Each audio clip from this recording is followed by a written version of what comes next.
So I put it out there because I think that lawyers, especially women lawyers, tend to undervalue their talent. Law is something that's very amorphous. It's not like a talent like being able to paint a picture or cook a meal. And so you don't have anything tangible to show for yourself besides your briefs, but it still has a real value. And I think people don't take that into account. And so I think that they're often willing to settle for situations where they're taken advantage of or don't get the full benefit of their talent because they don't realize that it has value to it. So that's important to make people realize that if you own your talent, you can control your destiny. Welcome to the Founding Partner Podcast.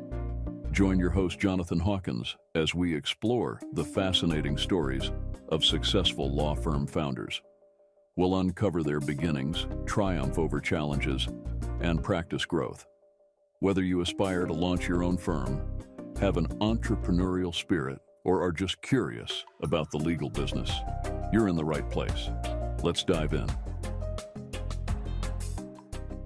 Welcome to Founding Partner Podcast. I'm your host, Jonathan Hawkins. And today I'm really excited about our guest. We've got one of the OGs of the law entrepreneur space, one of the originals. So this is somebody that I've followed for many years and excited to finally be able to sit down and have a conversation. So today we've got Carolyn Elefant with us, and I'm sure a lot of people know who you are, but why don't you give us a brief introduction, tell us, where you are, what you do. And there's a lot you do, so we'll get into all that. So maybe just stick with the law firm piece at first. Yeah, sure. So thanks for having me on the podcast. Really glad to be here. I'm an attorney in the Washington, D.C. area. I have a national practice which focuses on energy law. I guess my tagline now is I fight big energy on behalf of ratepayers, consumers, and landowners. And I also run the myshingle.com blog, which has been going for, I think this was 22 years this year. Yeah, started in December 2022. And it's all about everything related to solo and small firm practitioners. And that's how I originally found you years ago. And this was 2 firms ago for me. I remember I wanted to see anything out there about, entrepreneur, about business development, about practicing law and all these sorts of things. And, yours was one of the ones. So let's talk energy law. So, when I think energy law, I think big firm, gigantic kind of stuff. So why don't you explain what does that mean and sort of how do you do that? And particularly, how do you do that in a smaller practice setting? So energy law encompasses, the name says, everything related to utilities like electric and gas utilities, construction of transmission lines and pipelines, nuclear facilities. And usually in energy, people have a very narrow niche. So you might have a partner at a big firm who just does transactions in the New York wholesale markets, electric transactions before federal regulators. My practice is a little more expansive. So anybody who's not represented by a big firm, that's kind of my target market. So I might be working with small renewable energy companies that are trying to change the markets or reduce barriers to being able to sell to big companies and compete. Or I might be representing landowners whose property is going to be taken in eminent domain for a gas pipeline or an electric transmission line. Or I might work for a consumer advocate. Sometimes they'll outsource some of the work to me to fight a rate case or fight a case at a federal agency. So it encompasses all of that. I do the regulatory proceedings. Sometimes there's trial work. Sometimes there's appellate work. So within the energy space, even though it sounds very niche to somebody on the outside, within the energy space, it's very unusual for somebody to have all of those different capabilities. But that's one of the benefits of being small, but I think also one of the necessities of being small, because if there's an opportunity that I feel I can handle, I want to be able to take it. Yeah, the big firm, there's a lot of no's, I imagine. Yes. So I'm down here in Atlanta, down in the South. More and more I hear about these, farms or land that's, being converted to have like solar panels and those sorts of things. So you might represent the landowner or maybe like the company that's installing or maybe both. So it could be either one. Usually I either represent the company in getting the authorization they need from the regulators to be able to sell the power, but I also might represent a landowner in negotiating the deal on the other side. In fact, I did just one of those deals a couple of weeks ago in Maryland. Well, cool. So I want to go through your journey a little bit. So you started out, I'll say after law school, you started out government. Is that a good description? Federal Energy Regulatory Commission. So they regulate the energy field from the federal perspective. Did you know you always wanted to go into energy? How did you end up there? So what happened was I was interested in environmental law. In the summer of my second year, I worked at a big law firm that was defending polluters, which didn't really bother me at the time. It raised a lot of interesting environmental issues, but I worked like a dog and I was one of the favored associates. And I discovered being a favored associate just means you get more work. So my colleagues were out like drinking and going to the bars, and I was stuck at the office with another guy who was also a favored associate. Didn't get us anywhere. So after that, I just decided that I wanted to take my first year after law school and do something a little more relaxed. But I had, back then the recruiters would come to campus and people would get jobs, like at the beginning of their third year. So I hadn't really planned for anything. So I just kind of sent resumes out randomly. And this agency called the Federal Energy Regulatory Commission invited me for an interview. And it was doing work with large hydroelectric projects that are regulated by the government. So not federal projects like Hoover Dam, but something like the dams that are at the Niagara Falls project. It regulates those. And so that sounded interesting. So that's where I started. So you did that for 2, 3, 4 years. And then from there, did you go to big law? Is that? Yeah, so it wasn't even that long. It was about a year and a half because back then it was FERC, that was the agency, was a very sleepy agency. Today it's very desirable because they're doing all the sexy clean energy work. But back then it wasn't the most popular place. So there were a lot of stereotyped government workers. So I very quickly came to the head. I got the hardest cases in the office because I was the only one doing the work because I was such an eager beaver out of law school. So there was nowhere else I could go. I hit the glass ceiling. They loved you. Yeah. So they liked me, but I was too assertive. I mean, I took ownership of my cases. I didn't really ask a lot of permission of my supervisors. And that was usually what I was frequently reprimanded for, was not asking permission to speak at meetings, not asking permission before I gave guidance to the technical staff. So after that, I went to work at a smaller energy firm, and then I worked at a larger energy firm. And I did all of that. Collectively, it was 5 years out of law school when I started my firm. And the reason I started my firm was because I was getting laid off from the firm that I was at. They said I wasn't partnership material. I like to say I wasn't associate material because, again, I wasn't following orders, wasn't following through, working on stuff that was interesting to me, not necessarily the firm. So you were unemployable, as they say. Pretty much. Yeah.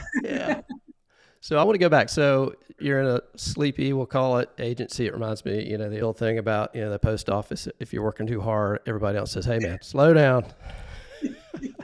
So you go from that environment to, sort of law firm, big firm, all that.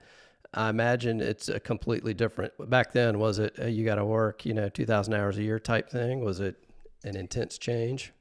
With energy, it wasn't quite as intense as, working mergers and acquisitions at a big New York firm. So it wasn't quite as intense as that, but it was definitely, there was working on, more working on the weekends, more working till like 7 at night instead of being literally kicked out of the office at 5 p.m. If I was in the government office at 5 after 5, the supervisor would say, get out of here. You're not supposed to be here. So it was more intense, and there was definitely more work, and there was more focus on billable hours. But at the same time, there was also a recession going on when I was working for the firm. And so I think there wasn't quite as much work as there maybe had been in peak times.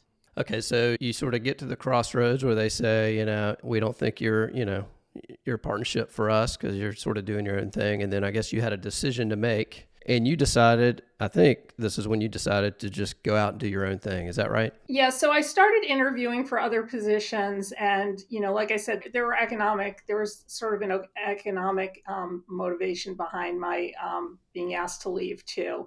So the job market wasn't very strong. I interviewed with some other energy firms, and they just all seemed, some of the people had bags under their eyes, and I asked them if they liked what they did, and they just kind of said, well, it's a job. It's just, so I had always thought about starting a firm. And while this wasn't an ideal opportunity, I had just gotten married. My husband and I had bought a house. At the same time, we didn't have kids, and I was married. So there was a second income. So I thought that this was going to be the time to go for it and maybe learn about other areas of law that I wasn't learning about in the energy space. And so I want to take us back. So this was, I think, around 1993 or so. And, today it's really never been easier to start a firm. It's like the easiest time ever. You just need an internet, a bar license and like a computer, and it's like, you're There you good. go. But back then it was way, way different, you know. I mean, and the resources that are around today, I mean, yours and others, there's just so much out there. There's almost too many resources now. You don't know what to sort through. But back I then it was know. what? There was just like that Thunberg book. Was there Yeah, anything yeah. else? Was there anything else out there? There was, so the DC bar had maybe, now today the DC bar has like a whole 3-day boot camp, but back then they would have like an occasional speaker who would come in and talk about starting a firm. And the woman who was doing the circuit at the time she'd basically just broken off from a big firm. So she took her associate, she took her paralegal, she got financing from a bank, and she told us at the talk, she said, you know, you're going to need like $30,000 or $40,000 in startup costs. And we were all looking at each other and we were thinking, if we had that much money, we wouldn't be starting a firm. We'd be taking some months of vacation. So that was the other piece of advice that was available then. But yeah, you're right. I mean, there's such an abundance of resources, and the best thing is that they're from so many different perspectives. There's not just the traditional perspective. There's lots of people who are innovative, people of different genders and races, all ages and practice areas, and that makes a difference. It's really helpful to be able to see somebody who's doing what you want to do. And so how did you find your way? I mean, you went to see that woman talk, and so how did you figure it out? I mean, take me through that. I mean, it had to be seriously, I mean, probably exciting. You're learning a lot every day, but also, I mean, it's like you're just in the dark largely, I would think. It's like going out west before there were roads, you know, you're just like exploring. It was like that. So first I tried to meet with people who I might partner up with. There's one woman who was kind of thinking about it, but she was in a completely different practice area. There was a guy who I talked to who said, you know, I don't think you're going to make any money at this. But it was just kind of, you know, there wasn't an instruction book. There was a place in DC, there was a guy, Jack something, who rented virtual office spaces. Even back then, you had kind of the virtual office where you could, you know, basically rent a mailbox and a couple of hours of space for meetings. And that was across the street from the criminal court, or the Superior Court in DC. And so I got space there, and then I ordered business cards from a catalog. I didn't get an email when I started out, but a year later, I taught at the paralegal program at University of Maryland, and they gave email addresses to their professors. So I had an email address, but nobody had email, so it didn't really matter. I mean, it was just a lot of common sense. And I mean, the hardest thing to figure out was like what to do about the phone situation, because I didn't want to give out my home phone number. So at this virtual office space that I had, they gave you a number and a receptionist would pick up the phone and basically just take a message. They didn't even forward the calls. They would just take a message. And so whenever people called, the receptionist would say, they'd give the name of your office, law office of Carolyn Elefant, and people would ask to speak to me. They'd say, she's not there, slam the phone down. The client said, you're never at the office, and they always slam down the phone. So what's going on? No, that was the thing too. Back in those days, people couldn't figure out that it was a fake office. They really thought I had a receptionist and maybe a rude receptionist, but You're really busy, never there, and your receptionist hates you. That was one of my biggest fears, was having a phone call come through to my home phone and not being able to justify it. I mean, even like today, people will say that they're just working from home or calling from a home line. But back then, I just thought it was like the curse of death, that I would look so unprofessional and unserious if I were using my home phone number. So that was something I always tried to avoid. Well, now, I mean, you get your office line sent to your cell phone. I mean, you can be anywhere and then you answer. I mean, it's completely different. So you had the phone challenge, which, you know, it's hard to really go back there, you know, back when we had fax machines and all that kind of stuff too. So what about like technology? How did you, was that the word perfect days? I mean, what did you have for technology? I mean, there weren't really cloud-based systems, were there? I mean, no, so not invented at the time, right? Right. I think there was some kind of open office software product that was just it just wasn't very good. So I paid for the WordPerfect license. And then, you know, I had a computer, and then my husband bought me a laptop because I was using the home computer and was in our basement, and it felt like a dungeon. I just didn't want to work. So I complained so much that my husband bought me a laptop, which at the time was like $1,500. It probably had less power on it than my phone has today. Probably weighed 50 pounds too, right? Yeah.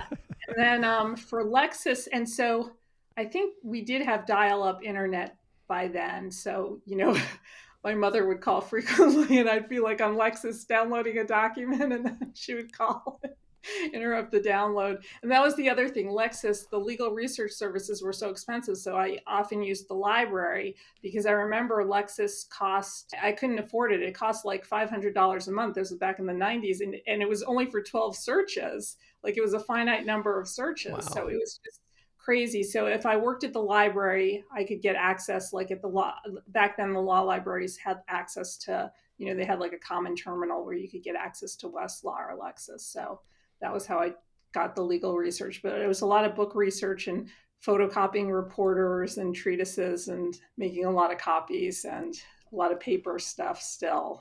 Wow. So how did you approach getting clients? That's always, the big thing even now. People go out and it's like, maybe you can start a firm and you have some book of clients, but a lot of people start and they really don't have any. So how did you go about getting the name out there, letting people know, saying, hey, send me your stuff? Yeah, so I had one very small client that I took from my firm. They kept most of the fees. So I think I wound up with like $1,000 for a case at the U.S. Court of Appeals for the D.C. Circuit. But it was, I was able to say that I had a case at the D.C. Circuit, which sounded really impressive. I remember I had Martindale Hubbell. And so if you remember that, the big, thick directories, and I found energy lawyers, and I just cold called them, and I introduced myself, and I said, I'm starting a firm. I'd love to come by your office and chat and learn more about the practice. Some people were really nice and they met with me. And then I think they felt sorry for me, because I think 3 or 4 of those meetings resulted in them giving me contract work. So that was a nice start. And then one of the people I met eventually a year later rented me real office space. But then there were also people who said, well, why would I help my competitor? And I was thinking, you really think that somebody 5 years out of law school with no clients is your competitor? That was insane. So that was one way that I went about it. I, sent letters to other clients. Oh, I remember at the firm that I had been at, I had worked with a guy who was developing ocean renewable energy. And so I wrote a law review article on that. And then when the article came out, I called people who had an affiliation with ocean energy, and I went to meet with them. So I met one guy who was doing like the technical parts of it, and we wound up teaming up on some projects for the government, which was like studying the regulatory system for ocean energy. So that was like on the energy side. And then I also did court-appointed criminal defense work, just because I wanted to get court time, and because back then you could just, there weren't that many people doing it, and so you could get paid and actually get higher. They would actually pick you for the case. I mean, today it's very competitive. They very wisely won't let you handle a case unless you've had some experience. But they had a good training program, so that worked out. So that was like another way to bring some revenue in. Well, it's funny, the first part, going and meeting with people and introducing yourself, et cetera, that's like still, in my view, one of the best ways really to get out there. You got all the LinkedIn and the digital and the Google and all that stuff, but really, the old fashioned just meeting people. So yeah. It takes time, but it works, right? Yeah, no, it definitely does. And I know I have hired people or sent contract work to people who might have called me about, what it's like to start a firm. And then if I had a need to outsource work, I would get back in touch with them. So it's really a good way to be remembered too. So you got your firm, you got it going. How long did it take where it was sort of sustainable in your view? I think it probably took about 2 years for me to equal the income that I was making when I'd been at the firm that I was at. So it was like 2 or 3 years, which seems to be the sweet spot. I think for some people now it happens faster, just because I think with social media, I mean, even though meeting people individually is a good way to get clients, I think sometimes social media can kind of amplify your reach, and you can get lucky and tap into an audience on a site somewhere and start getting, maybe grow faster. But I think it was about close to 3 years when I was equaling the revenue that I'd been earning at a firm. And so another thing I want to dive into is you still to this day, and we'll get into the newer stuff with AI, but you've been sort of on the forefront of lawyers and technology, which, lawyers as a class are pretty far behind everybody else. But, so at some point, I think it was around maybe 2002 or so, you started the My Shingle blog, which you mentioned, which was pretty early, I think, for lawyers and blogs. You tell me, but it's my understanding is it's one of the earlier ones and maybe one of the longest running ones. So why don't you tell me about how you got introduced to the blogging sort of thing and the idea for My Shingle? So it was probably one of the first 50 or 60 lawyer blogs. There were definitely blogs like Ernie the Attorney, and then some like Bob Ambrosi's blog that started a month or two before mine. But I guess around the height of the .com, I had been thinking about a website for solo and small firms, and it was going to be called My Shingle, but it wasn't going to be a blog. It was going to be sort of like a portal site, like everything pets, everything solo and small firm, and it was going to have like product reviews and sell things and that kind of site. But I didn't have the technology to put that together. And my husband used to follow a blog called Slashdot, it served the tech industry, and they were making their code available publicly. So my husband was able to install the code for me. And then My Shingle was launched as a blog. And by that time, there were already enough people who were blogging who were doing it for free. And so the business part of the model kind of went away, and I just joined the people who were blogging. But in the early days of that blog, there wasn't a lot of traffic. I mean, some of the blogs were serving, like the immigration world. So you have an international audience, and some of them were serving technology companies, and you have tech people were reading blogs, but solo and small firm lawyers are not reading blogs. So I would have like maybe 15 or 20 people a day at the site. I had a feature. The one thing about that Slashdot platform was it was very advanced. It would run an RSS feed, and it allowed people to post comments and even submit a story that I could turn into an article very easily. So it had many more features than some of the other platforms that were being used, but nobody took advantage of them. Nobody was posting comments or sending stories in, so it didn't really matter. I remember back those days, you had the blog roll on the side where you would blog roll, yeah. And you guys would, all the bloggers would help each other. But, again, I'm not sure nowadays how popular blogging is really. I mean, it's all on websites, but even just websites are so much easier now. I mean, back then, like you said, your husband had to go get this code and put it, I'm sure it was pretty hard to figure out, and that's why no one was doing it. Yeah, no, I had to learn HTML to figure out, how to change the colors and the font size and things like that. So yeah, it was you're right. I mean, even setting up something like that was much more difficult than it is today, where there's just things that you can do right out of the box. So you had your original idea of what it was going to be, and then you said that sort of changed. You had a pivot. So, what was it in the beginning, and maybe how has that site changed over the years? So in the beginning, it was always, it had a lot of news about different trends, things that weren't being picked up in the kind of conventional legal publications. And there were also profiles of lawyers doing interesting things. I actually did have an interview with Jay Foonberg. He did an interview for me. It was a little email interview. So he was one of the featured people. And would profile what lawyers were doing. And I also gave my opinion on solos and small firms. I talked about how they were disparately targeted in ethics cases. And I talked about, women starting law firms or women being discriminated at big firms going off to start smaller firms. So I talked about some of the ethics rules that I disagreed with. So it was never a pure nuts and bolts site, because honestly, I find that stuff, some people thrive on that. And there are so many blogs amongst our colleagues where people just like sing. You can just tell they love talking about like the tech or the automation or law firm culture stuff. And that just didn't interest me. So it gave opinions on sort of the place that solos and smalls occupy in the legal hierarchy, because people weren't talking about that.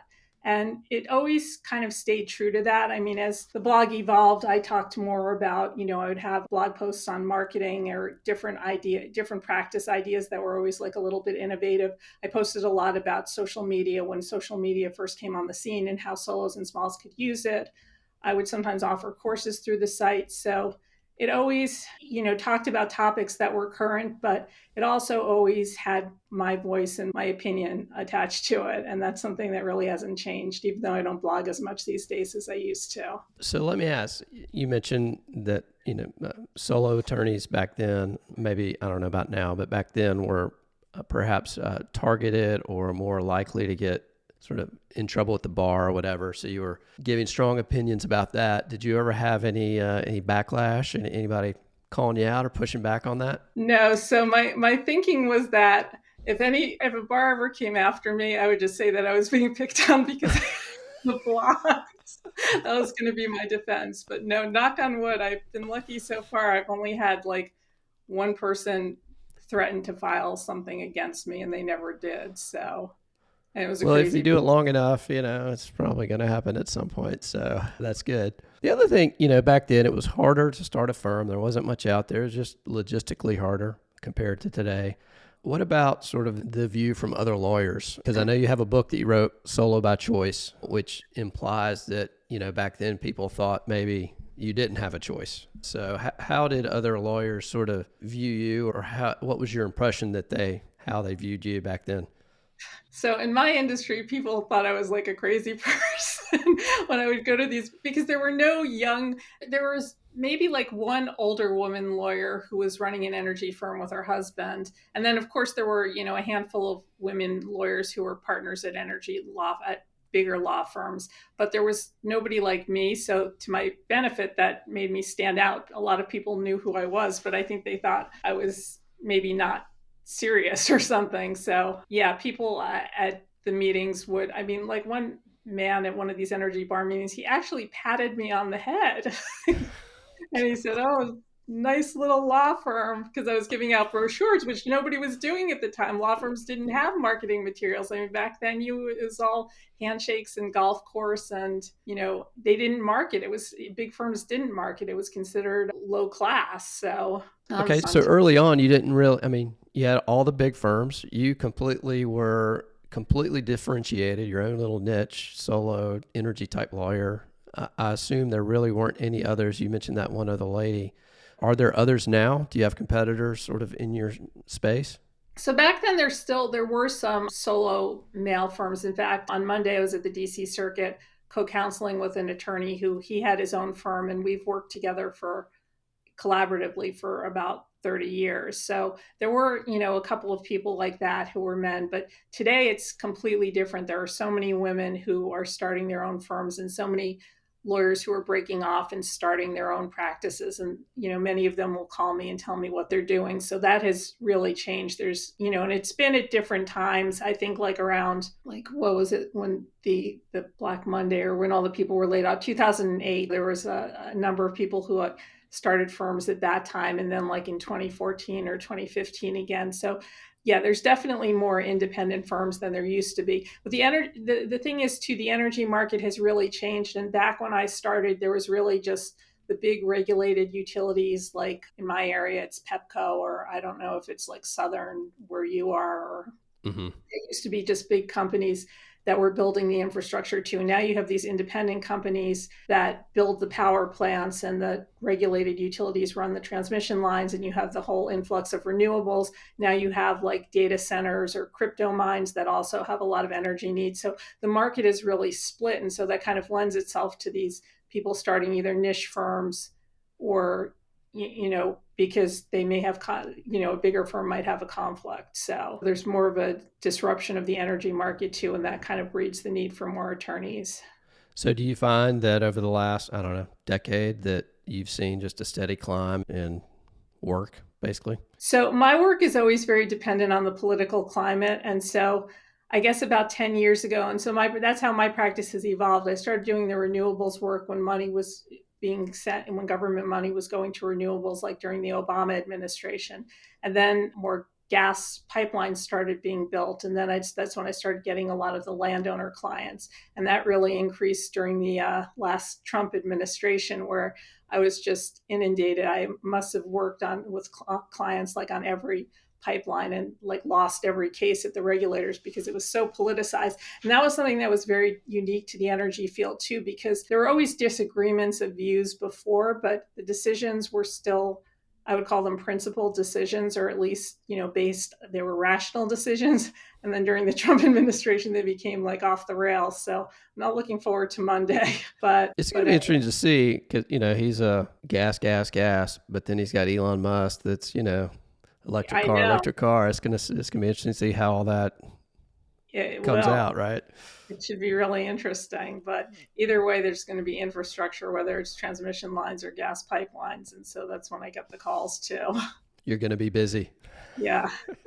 So I want to, a thing I noticed on my shingle, it's the Solo Manifesto. And I just want to ask you, what is that? And, tell me about why you put that out there and what's in it. So I put it out there because I think that lawyers, especially women lawyers, tend to undervalue their talent. Law is something that's very amorphous. It's not like a talent like being able to paint a picture or cook a meal. And so you don't have anything tangible to show for yourself besides your briefs, but it still has a real value. And I think people don't take that into account. And so I think that they're often willing to settle for situations where they're taken advantage of or don't get the full benefit of their talent because they don't realize that it has value to it. So that's important to make people realize that if you own your talent, you can control your destiny. I mean, that's really the whole point of it. And one of the best ways to own your talent is by starting your own firm. So that's really the crux. And I think in the past, I mean, Thunberg talked about, starting a law firm, even to some extent for work-life balance. He talked about, he kept the picture of his family on his desk. And even though he was a man, he was still talking about it from a work-life balance perspective,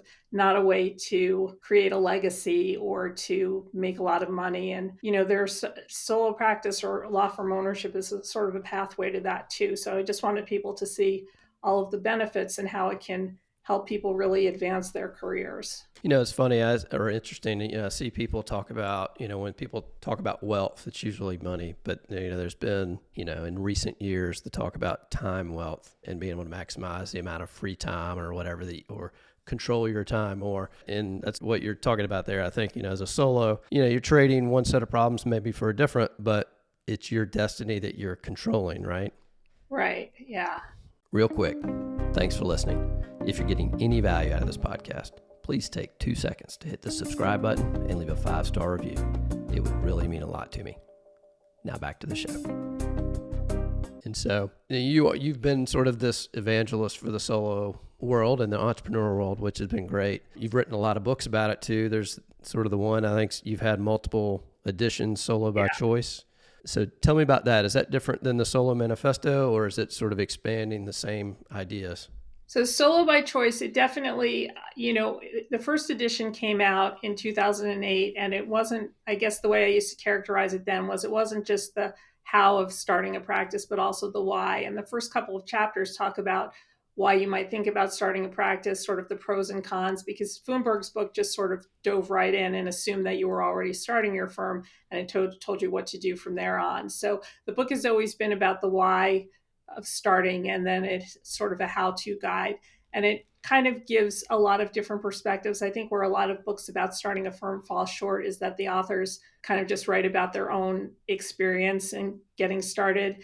And I mean, you can't cover everybody's experience. I think there's as many experiences in starting as there are lawyers who own law firms. So you can't cover all of it, but there are definitely different approaches. And that was what I wanted to do in the book too, is show the different approaches. I didn't want to have rules because a lot of times one of the most exciting things about starting your own firm is that you're not bound to the rules that you had to follow when you were working for somebody else. You can create your own. So why would you want to read a book that tells you what the rules are and then just follow a new set of rules when you start your firm? So I tried to give like a lot of different ideas on the kind of nuts and bolts starting of a firm. So I tried to make it very comprehensive too. I'll tell you, just from my own experience, it is nice to be able to set your own rules, but you got to figure out what those rules are. And sometimes it's easier just having them there, right? That's true. That's true. And apparently there is some sort of benefit. I mean, studies have shown when people start with a formula, it's a faster path to success. So those are things I talk about in the book. I mean, I'm not a big fan of a detailed business plan, but I, give that as an option for people. There may be people who it works for. So try to just give all the different approaches. Yeah. So you wrote Solo by Choice. I know you've written a bunch of other books too. What are some of the others that you've written over the years? I co-authored a book on social media for lawyers with Nicole Black back in 2010. That was for the ABA, and that's when social media was first on the scene. And so, back then there were, I think even the ABA had some kind of social networking site back then that we covered in the book. And at that time, we definitely talked about LinkedIn, but it was a very different type of LinkedIn than LinkedIn is now. So the sites have really changed, but those are the only two books that I've written. And so it's, again, I mentioned this earlier, but you've always sort of been on the forefront of these technology changes and the acceptance of them into the law. So the blogging sort of thing, social media, and now the new one is, AI is, that's everywhere. And there's a lot of pushback. I mean, we all know about the case in New York and, all the judges, everybody's scared of it, but you're out there really almost like an evangelist on the AI. So what is it? I guess the first question is, what is it that has always drawn you to these new sort of cutting edge things out there as you've gone through your career? I feel like the cutting edge or being on the edge of things is kind of my superpower. I don't really like to compete. And even though I feel like if I went to a head-to-head match with another attorney on a case that I would, be able to match their performance, I feel like it's much easier to win when you've already got a head start. And so that's how I've always been in my practice too. When I started doing the pipeline cases, nobody else would touch those cases. I was getting them because they were getting dumped by other people. So I kind of laid the foundation for precedent. And now many of the environmental groups that turned those cases down originally are now vying for them because they see that they're winnable. So I always like to be a step ahead just because I think it just gives me an advantage, first mover advantage. That's what it is. And so AI, that's the new thing. So again, we saw the New York Yes. bad decision in terms of the bad decision of the lawyer. Yes. And so I think people are getting better with it, but it spooked a lot of lawyers. And again, lawyers are just so concerned. You got ethics opinions that by the time they come out, they're already stale. So maybe I ask this. So I know that there are lots of ways you can use AI. There's lots of different AI options. There's many platforms out there. So how do you use it currently, and what do you see in the future of how it's going to get used in legal? So right now I use it in a couple of different ways. I have some of the commercial legal applications like co-counsel, and so I might use it to write a memo that I can convert into a motion after reading the cases. Just that's the caveat for all of this is I'm very cautious about it. I might be like very cutting edge on things, but I'm also like very parochial when it comes to these old school techniques, just because I went to law school such a long time ago where you had to be like that. So I use it for that kind of legal research. I use it sometimes to maybe do some edits of writing that I've done. I use it a lot for marketing and marketing copy. And I also use it to empower my assistant, because it used to be when I'd send newsletters out or come up with copy for webinars that I'm hosting or putting together slide decks, it was more trouble for me to kind of explain to her everything that I need. And she's very capable, and we've worked together for 17 years. She's a virtual assistant who I've never met in person. But with AI, giving her that tool, she's able to do a lot of what used to be too much trouble for me to delegate to her. But at the same time, because she's a human, I feel confident in the results, because if something crazy comes out, she'll flag it for me. So I use it for that, for a lot of marketing, for responding to the nasty gram that you get an email. I'll tell it to respond with toxic positivity. Your opposing counsel doesn't know what to do with it when they get it. They get this cheerful email back in response to their nasty. So use it for things like that. More recently, I've been using it, like playing around with it to see how it might predict the outcome of a case, to help draft reply briefs. This case that I had at the DC Circuit, I used it to help my colleague prepare. I asked it to, kind of identify areas in the briefs where there were holes, to help organize things. It makes it easier for me to help my colleagues because, it helps do some of the work for me and identifies holes so I don't have to go through things. It's just so many different uses for it. I mean, I have another case where it's a transmission line case, and there's like a whole bunch of different studies that identify the impacts. And I looked at the numbers and they were just a little bit different. Like one study said there were 400 homes impacted. The other one said like 450. And I was like, these tables, there's all these discrepancies. So I asked ChatGPT to create a table and list all the discrepancies. And there were like 20 of them. I mean, if I had to go through and like mark up and look at the columns, I mean, that would have been a half hour, 45 minutes of my time. And this was instant. So there's as many uses as the imagination will allow. It's truly amazing, really. The speed that it can do some of this stuff compared to a human. So, I've played around with ChatGPT. I've got a Claude account, but I haven't really played around on that yet. But, I've heard people say that for like writing, that Claude maybe is a little bit better. I don't know. Do you have any opinions on? And then I've also heard people use one and then run it through a different one to rewrite it and do all these different things. So have you done that kind of stuff? Yeah, so I have Claude, I have paid accounts at Claude, Perplexity, and ChatGPT. The thing that's annoying with Claude, I do agree with you. So I was running through the TikTok oral argument to ask each platform, what their prediction was based on the questions asked. ChatGPT for that task, ChatGPT kind of goes back and forth, is very temperamental, but it was really off the rails. And it just, when I asked what its outcome would be, it just basically lined the justices up. It basically said the conservative justices were going to go with the government and the liberal ones would go with TikTok. And that's not true at all if you listen to the arguments. They were really all over the map. Claude was really very granular there. It quoted pieces of the transcript to support what it said. It quoted like the exact questions that Gorsuch was asking because he picked up on First Amendment issues.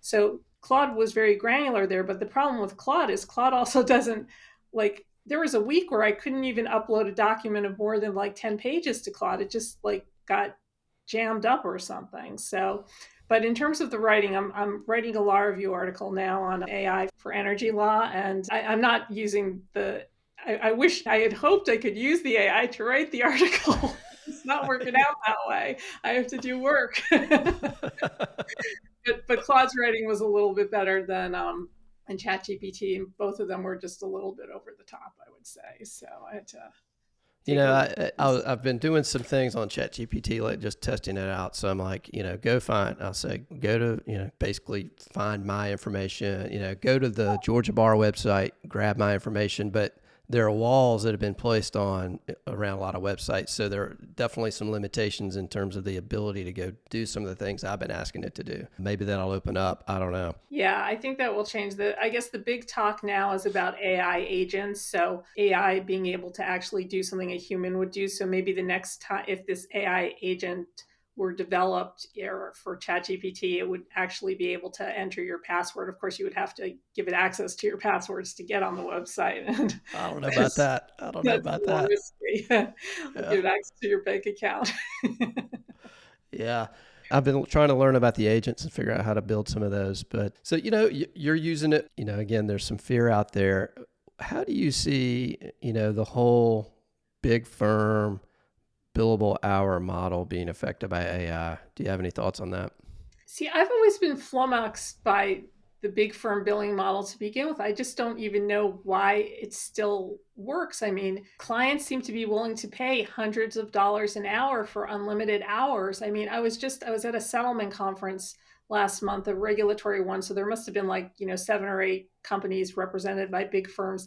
And we were just sitting there just like chit-chatting for hours, like while we were waiting for something to happen. I was just felt like this is, I could hear the billable clock ticking. So the billable hour model just doesn't seem to go away. But in theory, it's something that should change it because, I mean, already a lot of the tasks that AI can do are things you would have given an associate to do, like annotating a deposition. I mean, it can do it much faster, and you'd have an associate review it, but it'll take the associate like an hour to check the sites as opposed to 10 hours to annotate the deposition. So I think it has to make a difference, but unless clients are willing to say something about the fees they're paying, and I know, in the utility cases, ratepayers are paying for the fees. And so it's, there's a captive audience that's paying. It's not the company that cares about it. I guess that's kind of what happens in bankruptcy too, where the estate winds up paying the fees. And so that's why you have those astronomical fees in bankruptcy cases too. I feel like until clients start saying something about it or putting the heat on law firms, you're not really going to see a change in the model because they're certainly not going to be able to bill for that kind of time anymore. I mean, it's crazy. The first year associates are, pushing $1,000 an hour now. I know, it's crazy. It's insane. I think AI is going to be great. I think it is great. The one concern I have, there may be more, but one of the concerns I have is for the younger lawyers.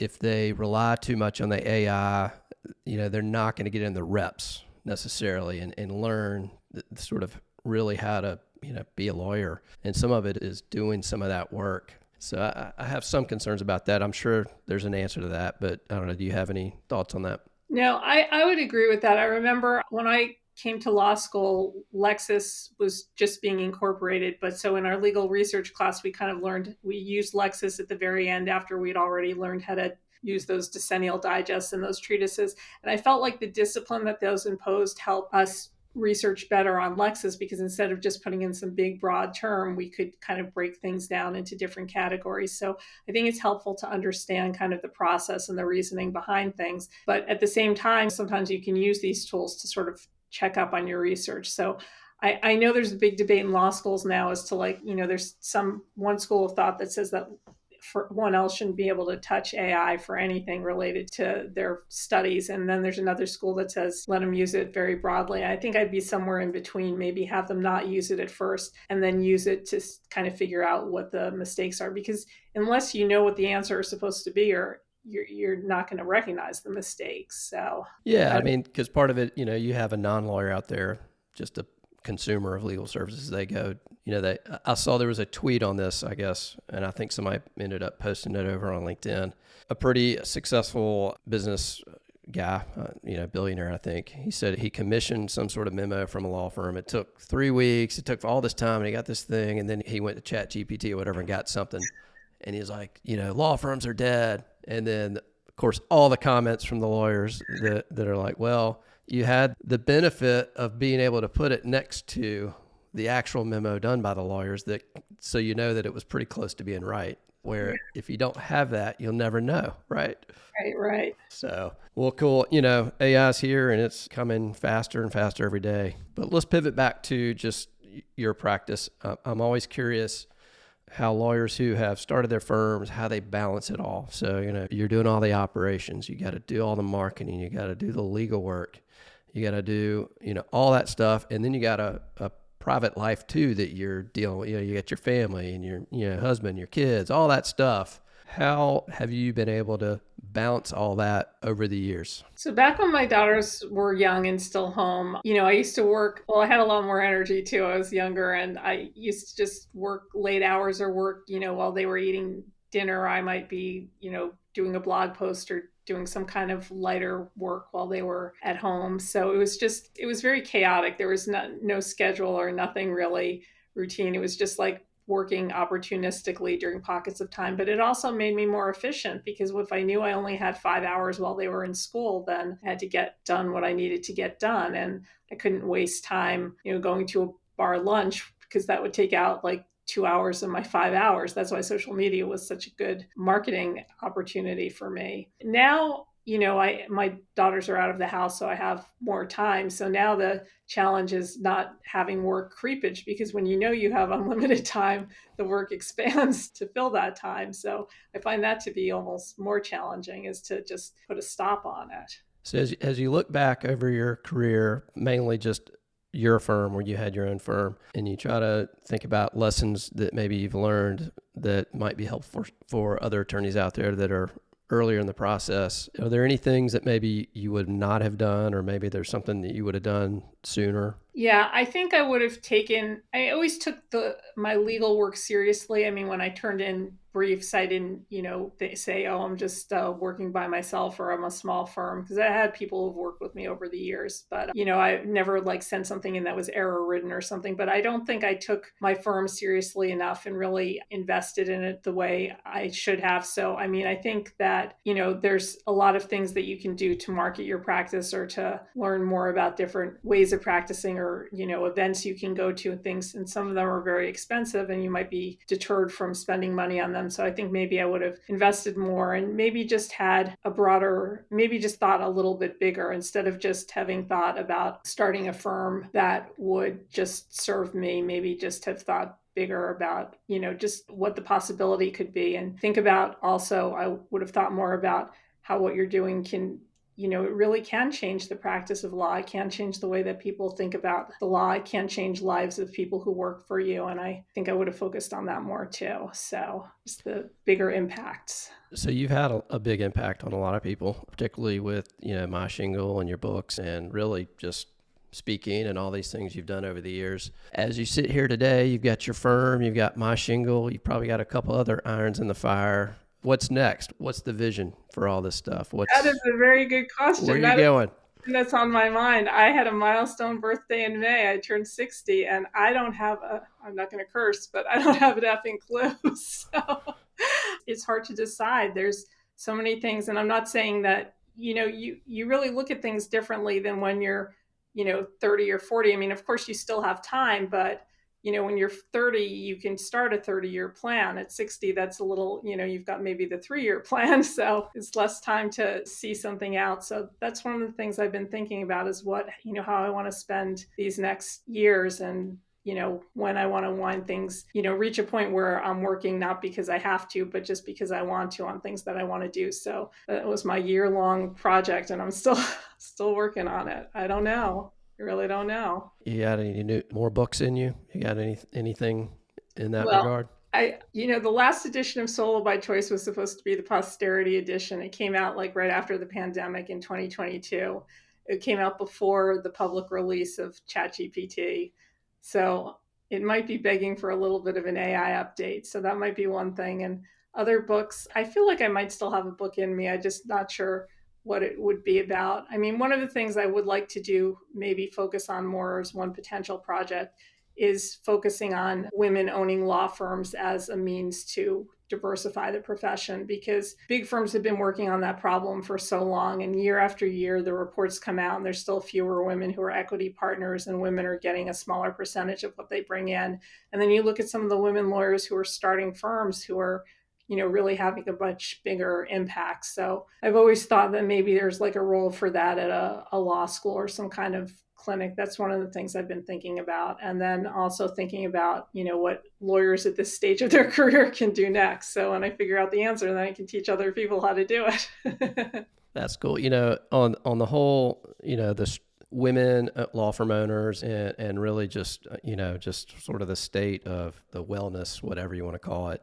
Obviously there's structural issues in the law firm side, but, I hear a lot, and I've experienced it. You got judges that sometimes make decisions that are not helpful to any of the lawyers involved. Sometimes you got clients that are just so demanding. They're like, get it to me on Monday. And it's beyond just the law firm side of it. And I really feel like everybody needs to really get educated on this and open their mind on it. Yeah. Not just the firms. Cause yeah, you've heard, the judge, it's like, it's a Friday and they're like, all right, brief it on by Monday, Right. Yes, that does happen. But Christmas is on Monday. What are you talking about? So another question. So you seem to be an entrepreneur just at heart. I don't know if you've had this in your blood forever, but another question I like to ask folks is, if you weren't practicing law, if you went back, if it wasn't law, what would you have done? What other type of career would you have pursued? Oh, I would have done something in science. I really liked science classes, and I dropped them probably just because they seemed a little bit more challenging. But all of my sisters are in the sciences. My dad was a chemist. So I would love to work for, companies that are using AI to develop new scientific advancements. I would do something like that. And from time to time, I will take a science class. I took a clinical trials, what was it called? A clinical trials certification class. It was like this 8-week long certification where they taught you about how the drug trials, how they work, and how the FDA works. So I would definitely do something with the sciences. And there probably is a lot of entrepreneurial money to be made too, if sell courses for lay people on learning about science or clinical trials or things like that. So opportunities there too. You got your new idea there. Yeah. Well, cool. So just real quick, one last question. As you look, again, you've been on the forefront for your entire career. AI's here, and maybe that's the answer. But as you look forward, just what do you see in terms of law practice? Any trends, any predictions about what it might look like 10 years from now? Yeah, I think there definitely will be more leveraging of AI, and a lot of tools or things that are more routine will be done by artificial intelligence. Just like today, nobody would ever get a shepherd's book to look through the pages and try to shepherdize a case. We do it on the machine without thinking. And so I think we're going to see maybe simple motions or forms just generated electronically and not really think about it.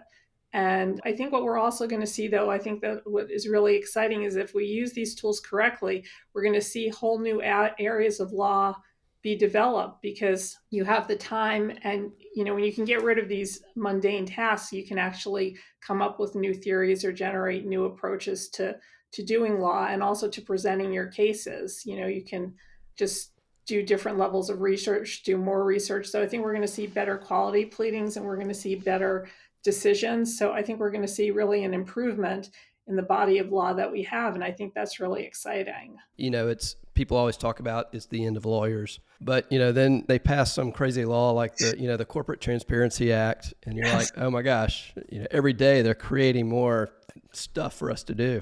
So I think, definitely on the appellate front. I mean, it also opens the doors, and by reducing the cost of cases, it opens the door to pursuing these, more issues on appeal, and that helps advance the law. So I think we're going to see some exciting developments, in those aspects. And I think that's something really to look forward to. I was certainly looking forward to that. Well, Carolyn, I really appreciate you spending some time with me. This has been really fun for me. And like I said, I've been following you for a long time. So I appreciate everything that you've done in your career. And I think it's great, and keep going. Yeah, there's plenty more to do. So for anybody out there that wants to find you or your stuff, where's the best place to find you? Do we send them to My Shingle or somewhere else? You tell us. You can either find me on myshingle.com. There's contact information there. My law firm website, Law Offices of Carolyn Elefant. And then I have a profile on LinkedIn. I won't give out my TikTok information. My TikTok account is small, and who knows if it'll be around after Sunday. So that's a good point. Stay tuned. Well, Carolyn, again, thank you so much for coming on. Thank you for having me. This has been great. Thanks for listening to this episode of the Founding Partner Podcast. Be sure to subscribe on Apple Podcasts, Spotify, or wherever you get your podcasts to stay up to date on the latest episodes. You can also connect with Jonathan on LinkedIn and check out the show notes with links to resources mentioned throughout our discussion by visiting www.lawfirmgc.com. We'll see you next time for more origin stories and insights from successful law firm founders.